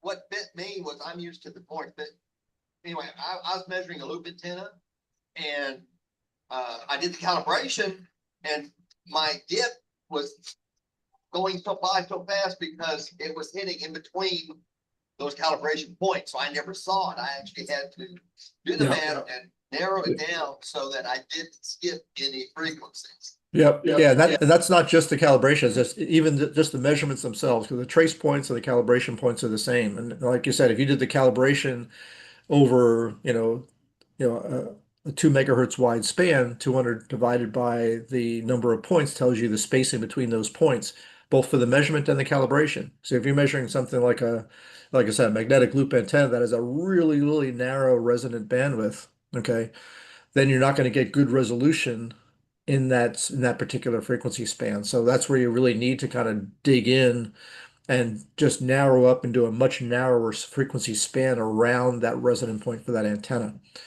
The good news is, again, for most HF operations and things like that, the calibration isn't, for especially with doing something like SWR, isn't going to affect things very much. So you can kind of get away with letting it interpolate rather than recalibrate every time you narrow the span up around your antenna. But that's exactly what you were seeing, is that it's not what you're seeing on the trace on the display is not a continuous line. It's really just a set of points. Okay, and you're not seeing anything in between those points, but the points are displayed so close together, it looks like a line. Okay, so that's what you have to think about. Any more questions locally or Got on one back here. on the net? But got one in the back. Rob says. My question is a little bit basic, I guess. When you were displaying the VNAs up there on the screen earlier, most of them were SMA connections. It looked like one of them was SO239 connections. The reason I ask is I bought one of those $40 VNAs, and just the weight of the SMA to SO239 Yeah. off the connector right off the board. Yep. So that one there that has the SO2, is there any difference if you buy one with the SO239 connectors versus SMA? Are they certified for a wider range of frequency or something? Is that why they use SMA? Well, I think most of them will use SMA simply because of the size and the weight of them, and they're cheaper. Okay. Of course, the one like that's shown here, where it's kind of open frame thing. Those connectors, like you said, they're pretty fragile in terms of any weight being applied to them. Any of them with the molded cases or the metal case, like this one here, these are actually N connectors, not SO239s, but they're N connectors. They're typically kind of bolted to the metal case. They're going to be a bit more robust. But I would typically recommend, if you've got, the N connector, or excuse me, the SMA connectors work really well. But I generally would not recommend connecting up your adapter to an SO239 directly to the unit. I would use a little coax pigtail and then connect up to the end of the coax. That way you're not putting that big strain on the VNAs connector, and that 6-inch or 12-inch length of little RG174 or RG316 coax is going to protect the SMA connector on the device, and not going to introduce any significant change in your measurement.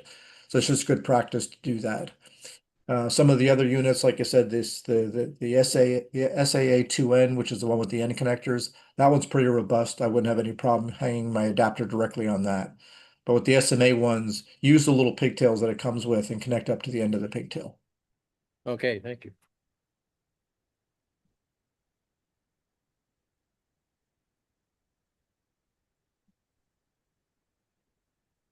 Okay. Alan, I passed around a demo of the open frame one and just showed the little 174 device to Okay. take the strain off of it earlier. Yep. Any other questions locally? Nope. Anybody on the Zoomer? Yeah, the only other thing that I'll mention too, if you have one that you use quite often, like I use this is the H4 I use quite often. You'll notice it looks like these connections are longer. I use what's called a connector saver, and really this is nothing more than a male to female SMA that does nothing other than, what it does is I'm going to connect all my devices to the end of this connector. If this connector gets damaged, I haven't damaged the one that's on the VNA itself. So I can just replace this lower cost adapter and not have to worry about replacing the one that's on the unit itself. I had mentioned this SV4401. This is kind of a little bit larger. VNA. It's a 7-inch display. Of course, I can't get it in screen here. There we go. This has got the end connectors on the top. So nice metal case, very robust. And this thing is, available from Chelegans directly. That's where I got this one from. And it's I think just under $400. So it covers up to 4.4 gigahertz. Pretty nice unit, but a much larger display than the 4-inch ones.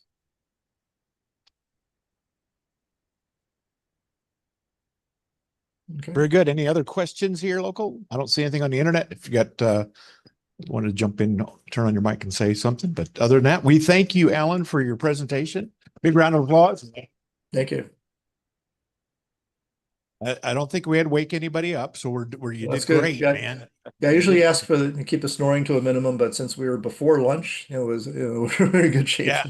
And we disabled all the mics, so that Okay. took care of that problem as well. Thank you very much for showing up. Appreciate your efforts on this and the other 415 videos that are out there.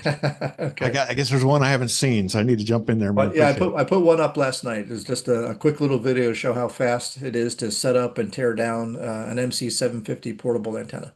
So Oh, good deal. I think we're done. You're welcome right. to stay around or not as All you right. wish. And I'm thank gonna you jump again for off. showing up. All right, take care now. Thanks Hey, again, thank you, Alan. guys. All right, take Appreciate care. it. Yep. All right, guys, let's take about a 5-minute break if we can, and we will press on with our meeting.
All right, we'll go ahead and get started here. If we could find a seat, please.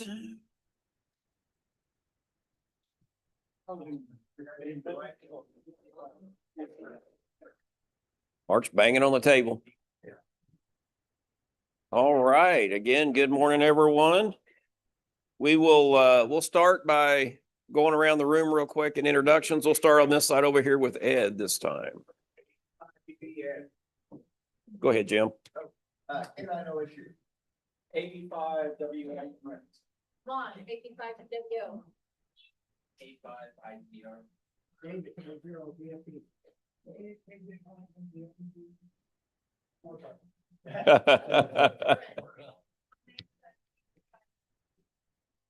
Stage 5 OXB on A0 IPD Brent for radio 5. We 6 IPL.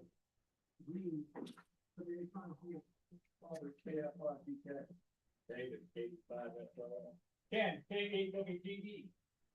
Dylan WX5MOR. Rodney KF5 EPA.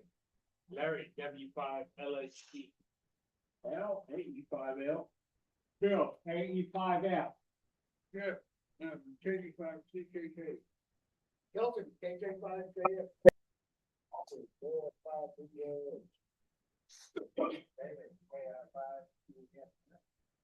Mike KJ5JL. Mike KJ5AFL.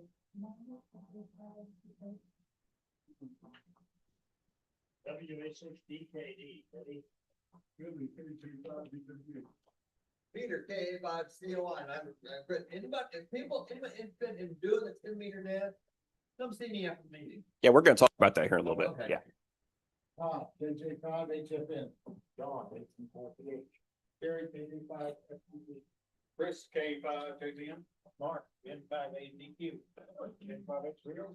All right, on Zoom, we got KB5HXT Mike, KE5BYB Steve, KJ5KRB Dot Carl, KG5SSW, phone number, KC5LUR Daniel. We got Thomas, Ethan, K4MAZ, John, KJ5NVM. Is that all of them? All right, and I'm Rob, N5ATG. All right, again, welcome everybody. Mr. Clayton, let's go ahead and do our monthly moment of silence. Every month we lose hams across the district here, our region, in the country, basically. And we want to remember all of the hams that we've lost in the last year in our group and our various clubs in our group. So let's take a minute to remember those.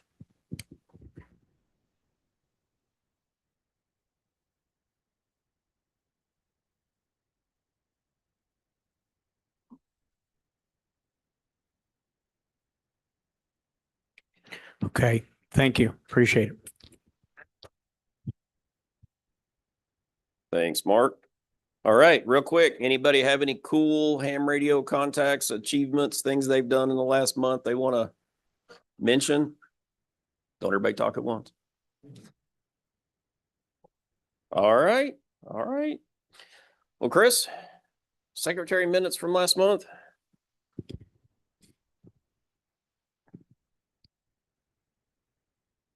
All right. Last month we had 40 members in person and 4 via Zoom present. Had a program over All-Star Link by KD5 FMU Freddie Mac of Ham Radio Crusader on YouTube. Had our moment of silence, and meeting minutes and treasurer report were read. Then we had VE report, 4 new technicians from field day, 1 new technician and 2 upgrades to general on our regular session. Core ARRL, Mark informed us Hen holiday was 2 weeks from the last meeting, July 24th and 25th. Old business, they wrapped up field day It was a success again this year, had over 100 people attend, made contact with 71 of the ARRL sections, missing only 2 US and 4 Canadian sections this year. Total of 818 contacts over voice, CW, and digital modes, most they've made in the last 10 years, and submitted a score of 2,624. We had new business. President identified we needed to do the election process for the alternate trustee. Technical committee renominated Chad Cunningham to serve. The club voted and passed unanimously to re-elect Chad for another year.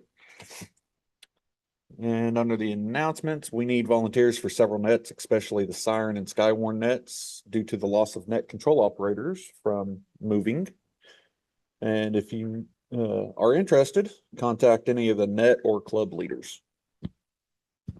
All right, any questions? All right, we'll go to Larry. Catching him eating a donut, so that's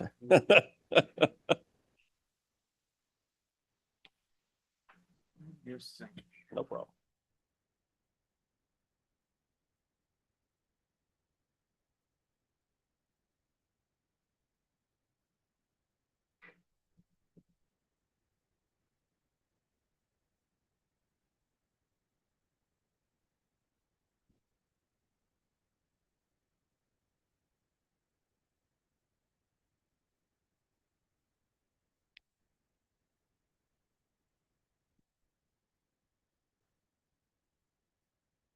So we're towards the end of the year. And so memberships are dropping off. So net income was a loss last month. On the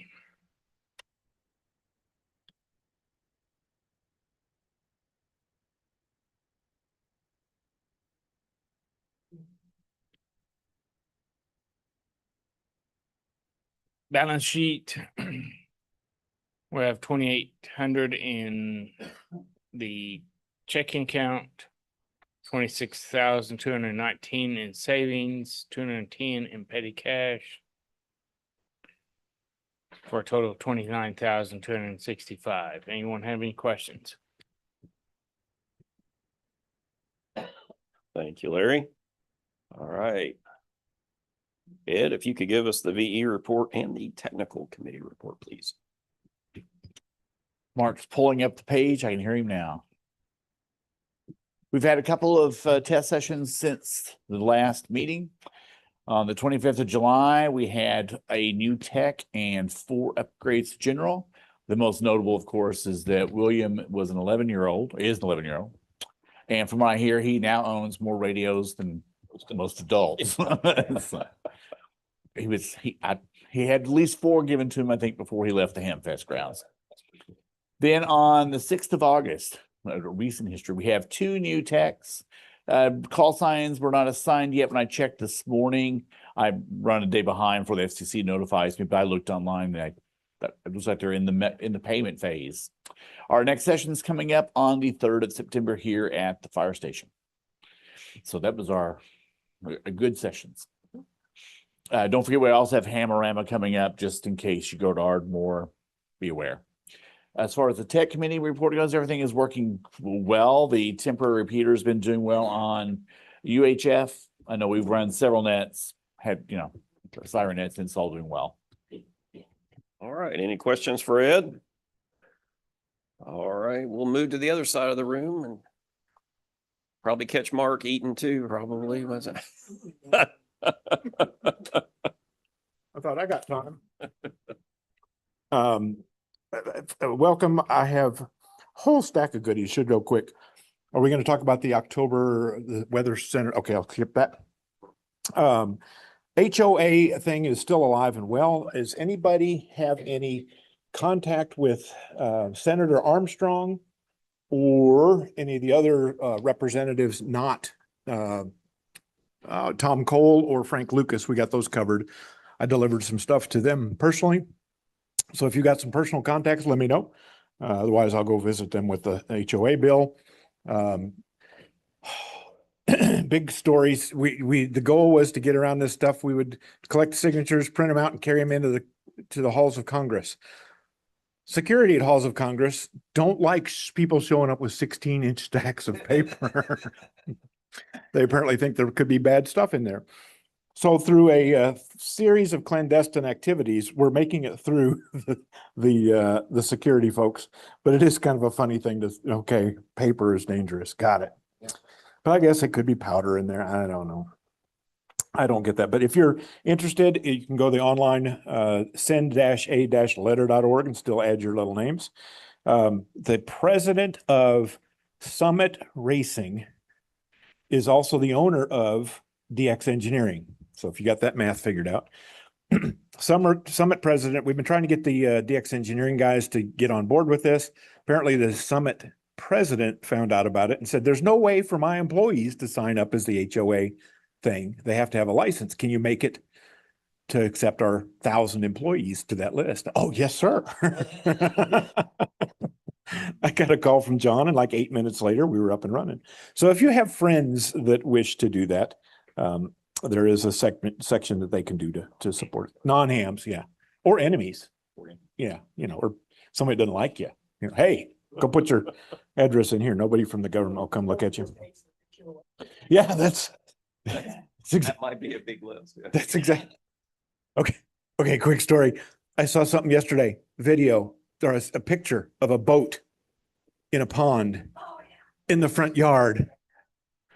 The HOA said the guy couldn't park his boat in the driveway, so he made a pond in the front yard. And the boat sits in the front yard. It's like, I want that guy on my team. That guy is great. Send-a-letter.org. John picked it, not me. I was like, okay.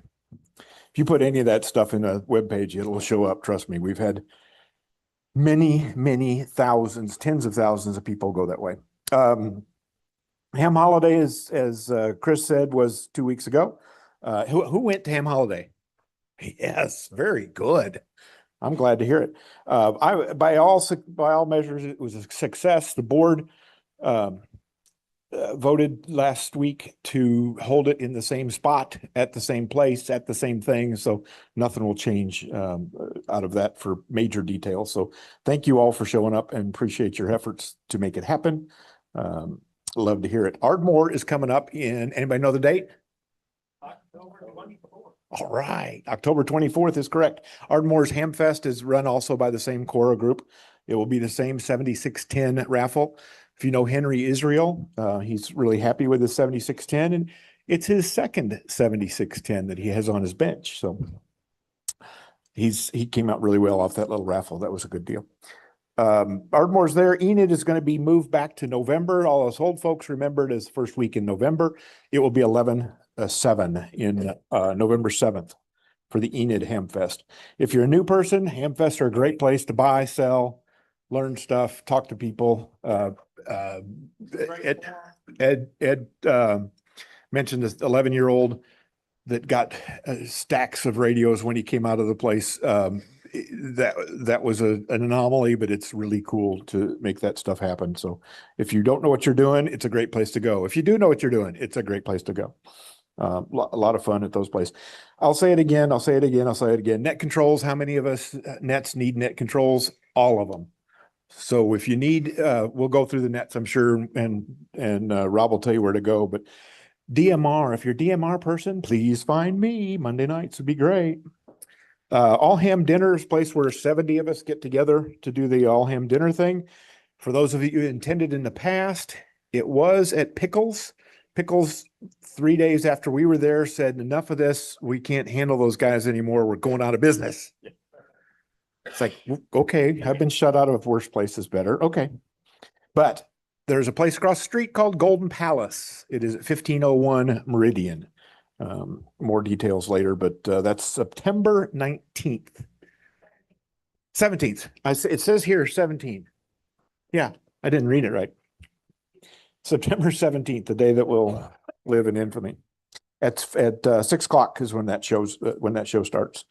But that's fun. There's about 70 folks from different clubs, so you can learn what's happening in other places.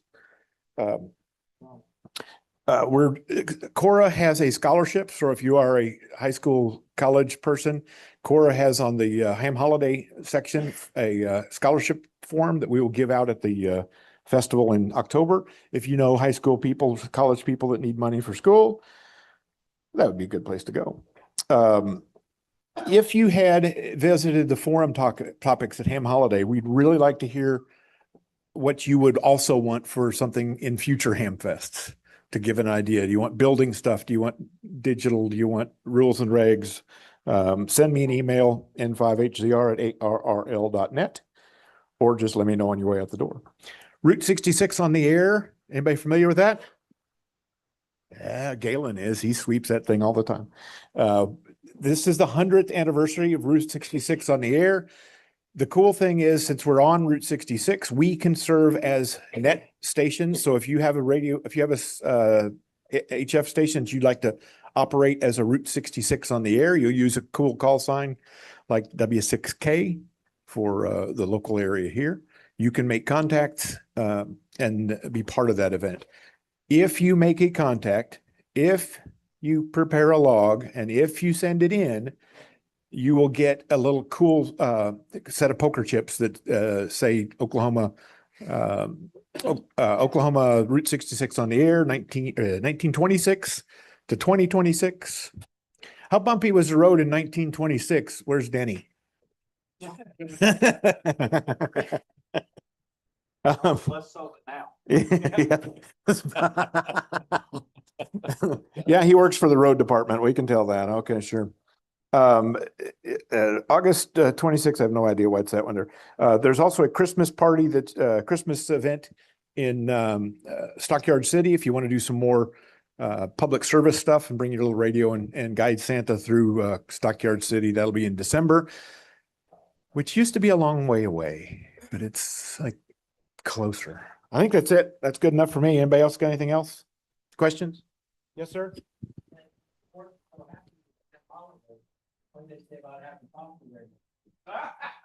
We're supposed to have it there this year. The trailer broke on it, but yeah, we'll intend to have coffee there. And we're going to do for those that were there Friday, we're going to do a food truck on Friday as well. I can't. That poor SOB stayed there for 3 hours fixing that soda machine. And I bet everybody in there with a Leatherman in their pocket said, I can fix that thing. I did. How about a banquet? Talking about a banquet, if there's enough interest in doing a banquet, we can do one. Can we do one off? We can do whatever we want, Okay. but we can, if we get enough interest in it, we will chase it down. Good questions.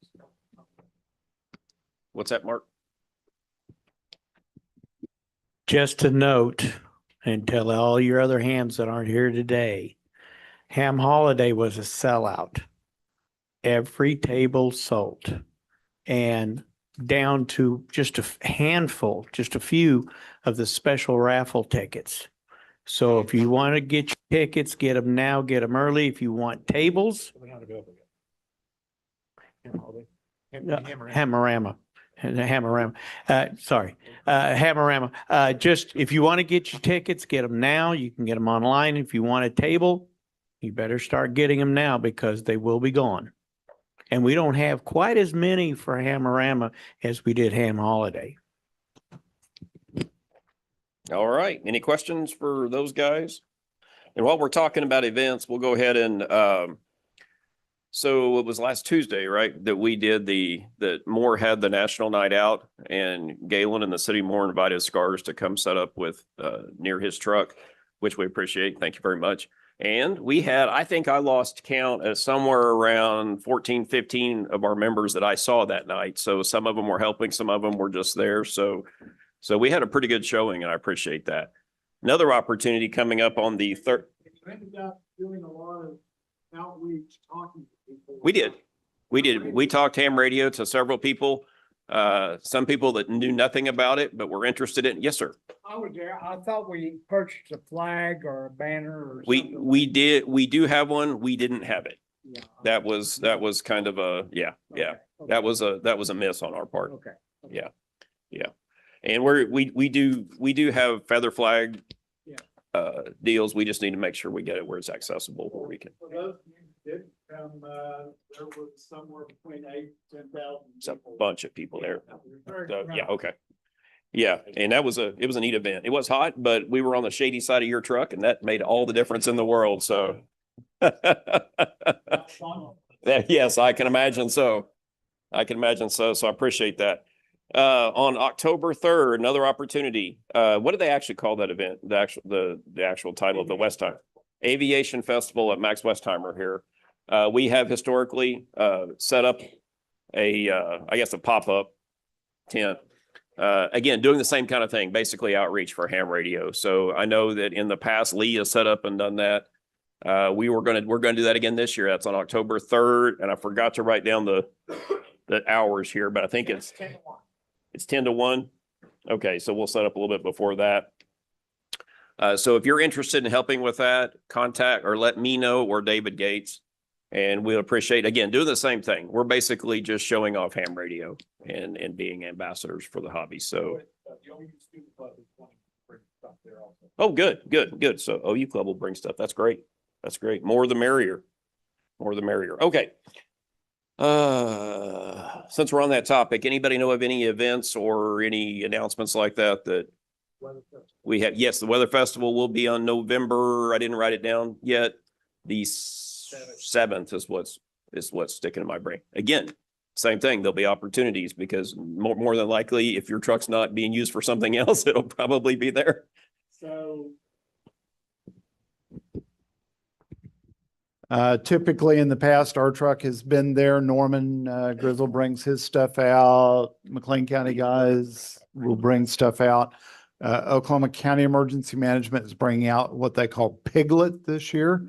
Piglet is a 60 or 70 foot tower on a trailer that they will set a repeater up on.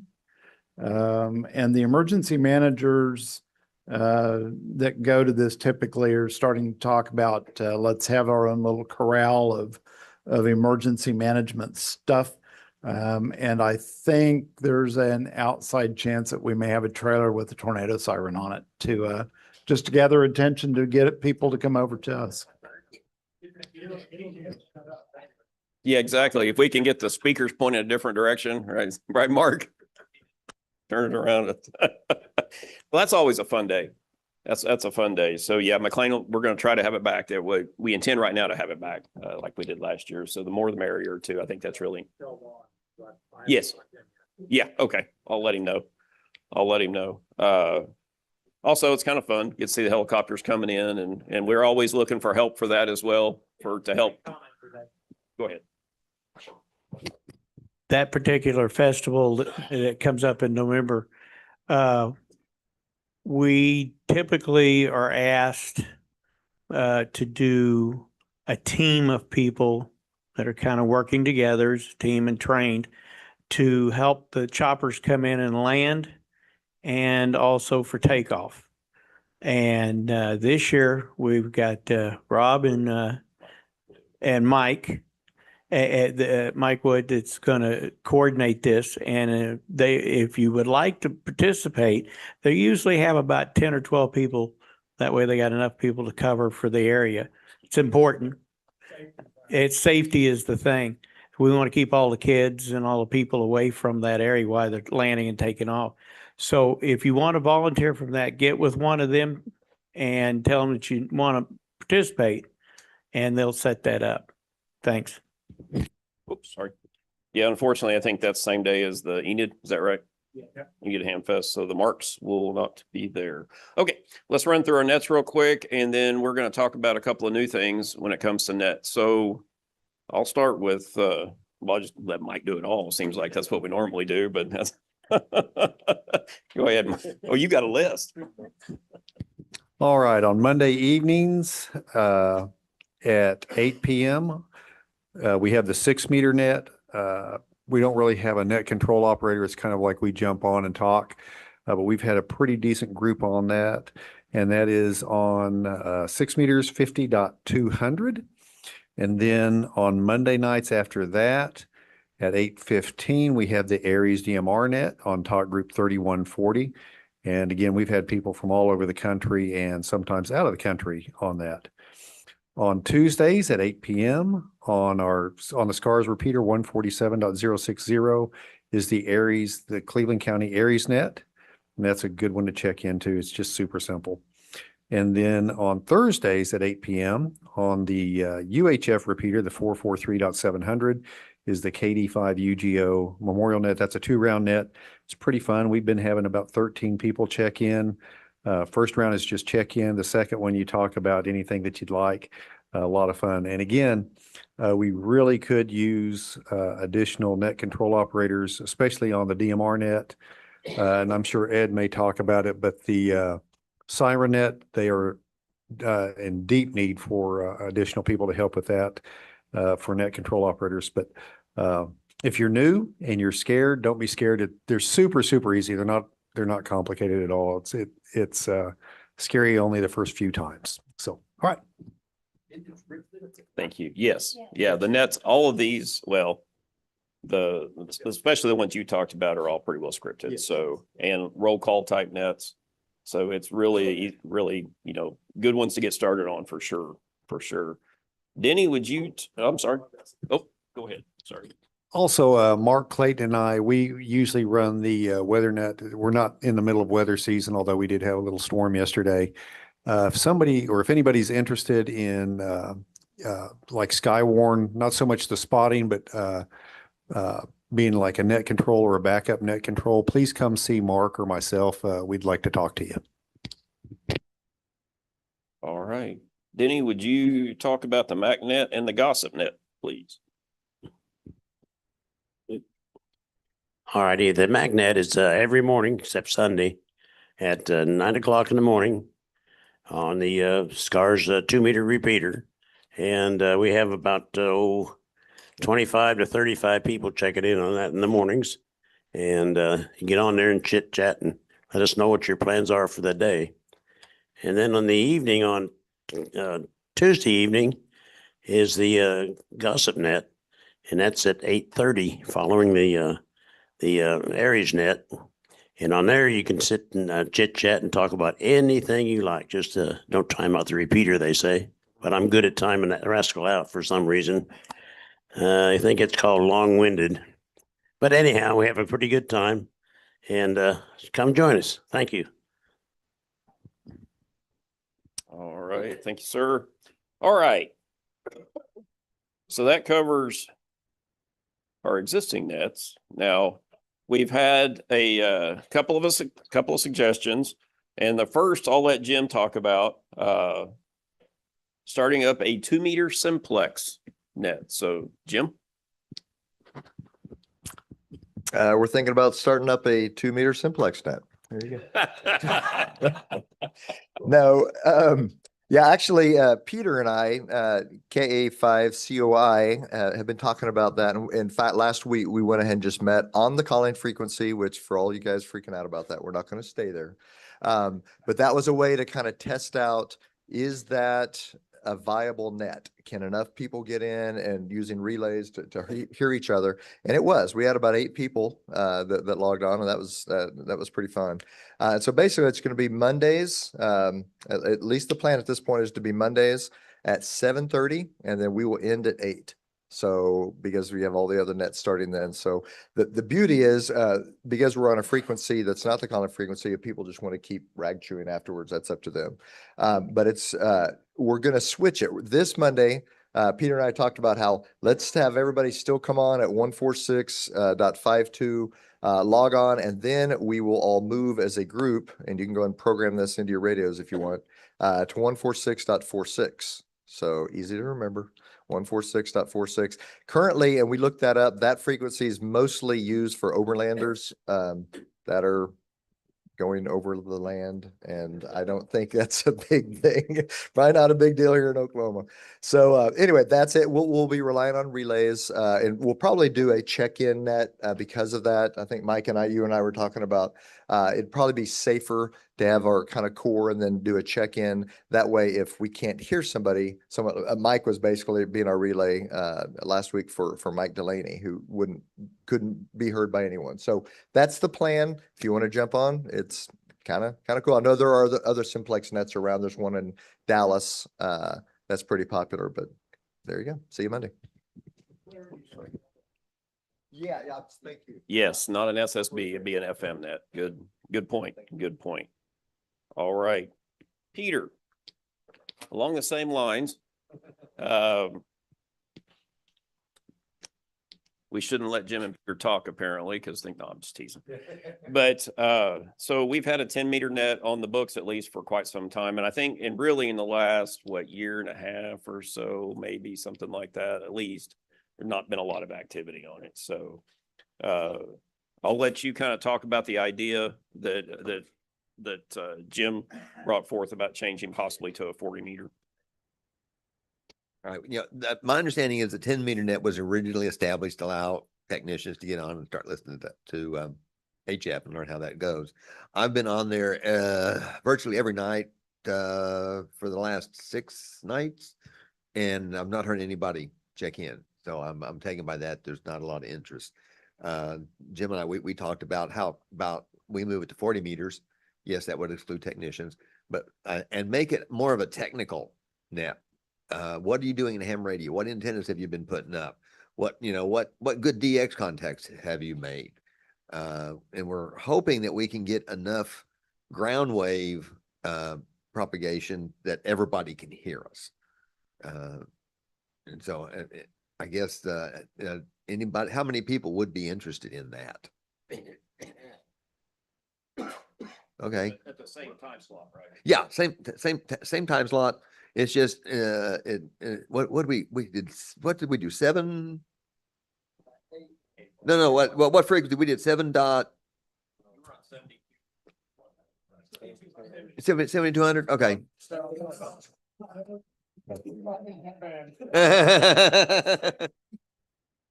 Okay.